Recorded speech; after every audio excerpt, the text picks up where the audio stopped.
Big TV భక్తి సమాచారం WhatsApp ఛానల్లో జాయిన్ అవ్వండి. అన్ని విశేషాలు ఎప్పటికప్పుడు తెలుసుకోండి.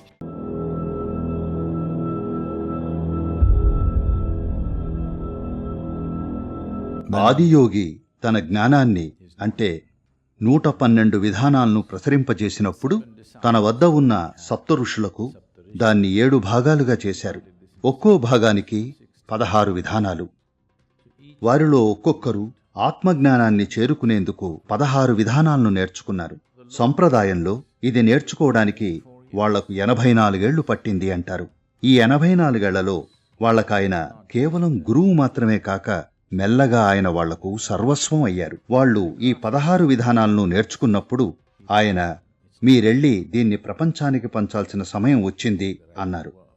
సరిగ్గా వాళ్లు వెళ్లబోతూ ఉండగా ఆయన గురుదక్షిణ సంగతేమిటి అన్నారు. గురువుకు దక్షిణ అవసరమని కాదు, ఒక అమూల్యమైన దాన్ని అర్పిస్తున్న భావన కలవారై వాళ్లు వెళ్ళాలి అన్నది గురువు కోరిక. ఎందుకంటే సమర్పణాభావంతో ఉన్నప్పుడు మనిషి అత్యుత్తమంగా ఉంటాడు. కాబట్టి ఆదియోగి శివుడు గురుదక్షిణ అడిగాడు. ఈ 7 దిగ్భ్రాంతి చెందారు. ఆయనకేమివ్వాలి? ఆయనకు అర్పించగలిగింది వాళ్ల వద్ద అసలేముంది? అగస్త్యముని, నా దగ్గర ఈ 16 అత్యంత అమూల్యమైన ఆణిముత్యాలున్నాయి. మీ దగ్గర నుండి నేను పోగు చేసుకున్న ఈ 16 ఆణిముత్యాలు మీకర్పిస్తున్నాను అన్నాడు. వీటిని సంపాదించటానికి వాళ్లు 84 ఏళ్లపాటు గుండెలు బద్దలయ్యే సాధన చేశారు.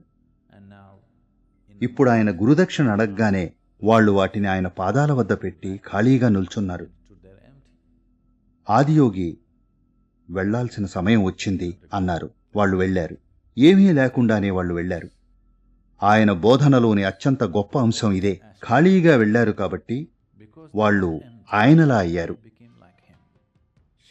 వా అంటే లేనిది అని. వాళ్లు లేనిదిగా అయ్యారు. వాళ్లు ఈ విధంగా అయ్యారు కాబట్టి మొత్తం 112 విధానాలు ఆ 7 ప్రతి ఒక్కరి ద్వారా అభివ్యక్తమయ్యాయి. వాళ్లెప్పటికీ అవగతం చేసుకోలేని విషయాలు, వాళ్ల సామర్థ్యానికి మించిన విషయాలు, వాళ్ల మేధస్సుకు మించిన విషయాలు అన్నీ కూడా వాళ్లలో భాగమయ్యాయి. ఎందుకంటే వాళ్లు కూడబెట్టిందంతా వాళ్లు సమర్పించేశారు. తమ జీవితంలోని అత్యంత అమూల్యమైన అంశాలను ఆయనకు వెనక్కిచ్చేసి ఉత్త చేతులతో వెళ్లారు కాబట్టి.